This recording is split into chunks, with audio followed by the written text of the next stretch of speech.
नमस्कार, मैं अंजलि मिश्रा और स्वागत है आपका हमारे चैनल में। इस वक्त की बड़ी खबर हम आपको बता रहे हैं। महाराष्ट्र में आज स्पीकर चुनाव था जिसमें बीजेपी के द्वारा खड़े किए गए उम्मीदवार राहुल नार्वेकर की जीत हो गई है और महाराष्ट्र के नए स्पीकर राहुल नार्वेकर चुने गए हैं। जी हाँ, बिल्कुल सही सुना आपने। इस वक्त की बड़ी खबर हम आपको बता रहे हैं। स्पीकर का चुनाव होना था आज, क्योंकि कल फ्लोर टेस्ट की बारी थी और ऐसे में स्पीकर चुनाव को लेकर काफी ज्यादा बज़ बना हुआ था। और हाल ही में अभी बीजेपी ने अपने उम्मीदवार के नाम की घोषणा की थी। 2 दिन पहले की बात है जब उन्होंने शनिवार को नामांकन दाखिल किया था। आज चुनाव होने थे और चुनाव में बीजेपी के उम्मीदवार राहुल नार्वेकर की बड़ी जीत हुई है।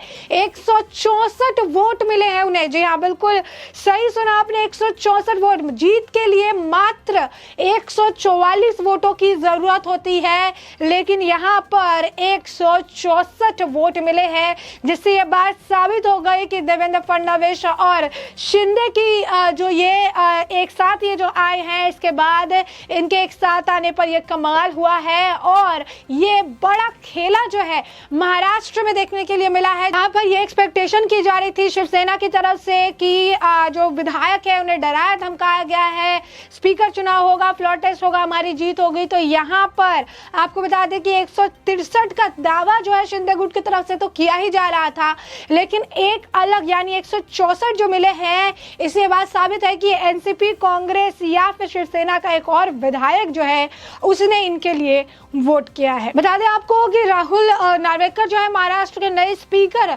चुने गए हैं। पहले ध्वनि मत से जो है ये किया गया, जिसमें राहुल नार्वेकर साफ तौर पर जीतते नजर आए, लेकिन शिवसेना के तरफ से ये कहा गया, शिवसेना की तरफ से ये मांग की गई कि हमें हेड काउंट से देखना है। उन्हें लग रहा था इस वक्त भी कोई चमत्कार हो जाएगा, उन्हें चमत्कार की उम्मीद थी, लेकिन हेड काउंट में भी आंकड़ा 164 के पार हो गया है और साफ तौर पर ये बड़ी जीत जो है देखने के लिए मिली है। ये इस वक्त की जो है बड़ी जीत हम आपको बता रहे हैं कि स्पीकर चुनाव में ये जो है देवेंद्र फडणवीस और शिंदे की जो है जोरदार जो इनका ये समर्थन है एक दूसरे के जो साथ निकल के सामने आई जोड़ी जो है, इस जोड़ी ने एक बार फिर कमाल करके दिखाया है। और साफ तौर पर एक बात जो बीजेपी ने पहले कही थी कि शिंदे के और साथ आने से, यहाँ पर उन्हें मुख्यमंत्री बनाने से धीरे धीरे वहां के भी जो विधायक है वो शिंदे गुट की तरफ जो है रुख करेंगे, और ये बात यहाँ पर साफ तौर पर साबित होती नजर आई। 163 की जगह 164 वोट मिले हैं। जीत के लिए सिर्फ 145 जो है वोट की जरूरत होती है, लेकिन यहाँ पर 164 यानी बम्पर जीत कह सकते हैं आप, बड़ी जीत कह सकते हैं शिंदे गुट की, बड़ी जीत कह सकते हैं देवेंद्र फडणवीस की। और राहुल नार्वेकर जो है वो बीजेपी के विधायक थे, उसके बाद उन्होंने स्पीकर के लिए जो है नामांकन दाखिल किया था। देवेंद्र फडणवीस के काफी करीबी है और साथ ही साथ अब राहुल नार्वेकर जो कि अब निर्वाचित हो चुके हैं, स्पीकर चुने जा चुके हैं। तो इससे ये जुड़ी जो है अपडेट वो ये है कि राहुल नार्वेकर अब तक के सबसे छोटे उम्र के स्पीकर नियुक्त किए गए हैं। ये भी उनके लिए एक उपलब्धि है। तो कल फ्लोर टेस्ट है और आज बीजेपी का ही एक्स विधायक स्पीकर बन चुका है। तो साफ तौर पर ये एक बड़ा झटका पूरे उद्धव गुट के लिए है, एक बड़ा झटका उनके लिए है, जो क्योंकि अब स्पीकर के हाथ में बहुत पावर्स होते हैं। कल फ्लोर टेस्ट की बारी है और बीजेपी का स्पीकर होना कहीं ना कहीं बहुत सारी मुश्किलों को जन्म देता नजर आएगा। तो ये स्पीकर के मामले में यहाँ पर खेला हो गया और यहाँ पर एक वोट को लेकर जो सवाल उठ रहा है वो ये है कि 163 का दावा किया गया था, 164 मिले। आखिर ये एक वोट किसने डाला है? ये एक निर्दलीय की तरफ से आया है, शिवसेना की तरफ से आया है, एनसीपी की तरफ से आया है, कांग्रेस की तरफ से आया है? इसका आने वाले वक्त के साथ खुलासा हो जाएगा। साथ ही साथ आपको बता दें कुछ आंकड़ा इस कदर था कि बीजेपी के खेमे में 112 थे, शिंदे के पास 50 थे, एमएनएस के 1 थे और जो है शीतकर्मा के जो है शीतकर्मा पार्टी थी उनकी 1 वोट थी। तो बता दें कि 164 का जो है आंकड़ा बताया जा रहा था, लेकिन इसमें आपको बता दें कि अभी भी जो 1 है उस पर सस्पेंस बना हुआ है कि 1 वोट किधर से चला आया है, क्योंकि ये लगातार 163 का दावा किया गया था और इसमें ये जो अलग से वोट आए हैं इसे लेकर सस्पेंस बरकरार है। बता दें कि इस वक्त राहुल नार्वेकर की जीत हो गई है। राहुल नार्वेकर 164 वोट्स के साथ महाराष्ट्र के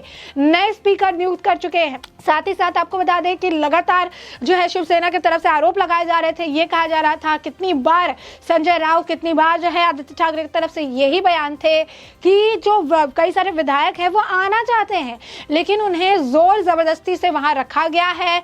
स्पीकर जो उन्होंने कहा था कि जो विधायक है उन्हें जबरदस्ती वहां रखा गया है, उन्हें डराया धमकाया गया है, उन्हें बंदी बनाकर रखा गया है। और जब फ्लोर की बात आएगी, फ्लोर टेस्ट आएगी, तो वहां से जो उस खेमे से जो विधायक है थे वो हमारे पक्ष में चले आएंगे। और इसी चमत्कार के लिए ये सामने निकल कर आए। पहले वॉइस मत से जीत हो गई तो हेड काउंट के लिए उन्होंने दावे कर दिए। कहा हेड काउंट से हमें जानना है, और हेड काउंट में भी उन्हें निराशा ही हाथ लगी और राहुल नार्वेकर 164 वोट के साथ महाराष्ट्र के नए स्पीकर नियुक्त किए गए हैं। तो इस वक्त ये बड़ी खबर है और बड़ा झटका है उद्धव गुट के लिए, जिन्हें जो कई सारे आरोप लगा रहे थे और ये सारे आरोप आज के वक्त में निराधार हो गए हैं। और आने वाले वक्त में ये आशंका भी जताई जा रही है कि जो बचे कुचे जिनके पास विधायक है वो भी शिंदे गुट के साथ जुड़ते नजर आएंगे। बता दें कि जिस तरीके से सैटरडे यानी शनिवार को बीजेपी की तरफ से उम्मीदवार उतारा गया, राहुल नार्वेकर ने नामांकन दाखिल किया था। उसके बाद राहुल नार्वेकर को उतारा गया। उसके बाद महाविकास आघाड़ी ने संयुक्त रूप से शिवसेना के विधायक राजन साल्वी को विधानसभा अध्यक्ष के पद के लिए उम्मीदवार बनाया था। यानी राजन साल्वी जो है इस वक्त हार चुके हैं। राहुल नार्वेकर की इस वक्त जीत हुई थी। उन्होंने राजन साल्वी को उतारा था। उन्होंने कहा था कि अगर हम विधानसभा के आंकड़ों पर मतलब आपको बता दें कि आंकड़ों पर नजर आ रहे तो वर्तमान में विधानसभा में कुल 287 विधायक है, जबकि विधानसभा सदस्यों की कुल संख्या 288 है। और इन आंकड़ों के हिसाब से बहुमत के लिए सिर्फ 144 विधायक चाहिए थे। जी हाँ, बिल्कुल सही सुना आपने, 144 विधायक की ही जरूरत थी। वर्तमान में महाराष्ट्र में बीजेपी के जो 106 सदस्य, जबकि शिंदे गुट के दावा के पास शिवसेना के 39 विधायक का समर्थन था। वही एकनाथ शिंदे के पास 11 अन्य विधायकों का भी समर्थन हासिल था। अगर इन आंकड़ों से मिलाकर देखें तो कुल 156 जो है विधायक हो जाता है। वही बीजेपी के साथ करीब 10 निर्दलीय है, जिससे आंकड़ा 166 जो है पहुंच जाता है। जबकि राज ठाकरे की पार्टी एमएनएस के विधानसभा के बीजेपी को समर्थन देने का ऐलान किया था। एमएनएस के पास एक विधायक है, यानी बीजेपी के पास कुल जो है समर्थन की संख्या 167 हो जाती है। लेकिन राहुल नार्वेकर की तरफ से बीजेपी का जो दावा था वो 163 का था। उनका कहना था कि 163 वोट तो उन्हें मिलेंगे ही मिलेंगे, लेकिन 164 का जो आंकड़ा है उन्होंने जो है पार कर लिया है।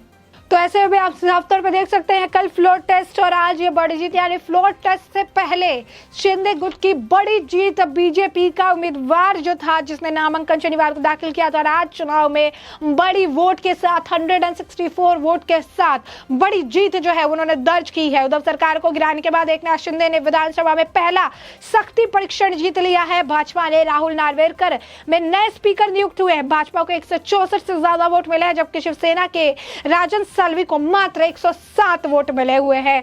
विपक्ष की मांग पर डिप्टी स्पीकर ने विधायकों की गिनती शुरू कराई थी। विधानसभा में 287 विधायक है और जीत के लिए 144 का मैजिक फिगर चाहिए था। 164 का जो फिगर है मिला है, यानी ये बड़ा खेला हो गया और बीजेपी की बड़ी जीत हुई है।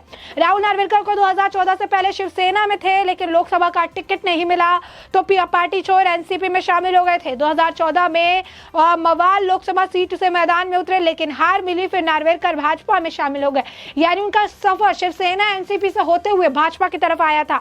तो ये आप देख सकते हैं जो है किस तरीके से एक लंबा सफर उन्होंने तय किया हुआ है। 2016 में गवर्नर को कोटे से नार्वेकर विधान परिषद पहुंचे। वहां 2019 में विधानसभा चुनाव में उन्होंने कोलोबा विधानसभा सीट से जीत हासिल की थी। और इसके बाद बता दें कि सबसे जो है युवा कैंडिडेट थे स्पीकर के। यही कहा जा रहा था कि अगर वो जीतते हैं तो सबसे युवा स्पीकर होंगे महाराष्ट्र विधानसभा में। और ऐसे में आप देख सकते हैं कि एक बार फिर राहुल नार्वेकर जो है उन्होंने जो है सच कर दिखाया इस बात को, और वो जीत चुके हैं 164 वोट्स के साथ। और अब तक के सबसे युवा स्पीकर के तौर पर उनके महाराष्ट्र विधानसभा में नियुक्ति भी हो चुकी है। ऐसे में हमने आपको ये पूरा मामला बड़े विस्तार से बताया, राहुल नार्वेकर की जीत के बारे में बताया, आंकड़े भी बताए, उनका बैकग्राउंड भी बताया, और आखिरकार इस बड़ी जीत के पीछे का जो पूरा मैथमेटिक्स है वो भी हमने आपको समझाया। ऐसे में इस पूरे मुद्दे पर आपकी भी जो राय हो हमें कमेंट सेक्शन में कमेंट करके जरूर साझा करें।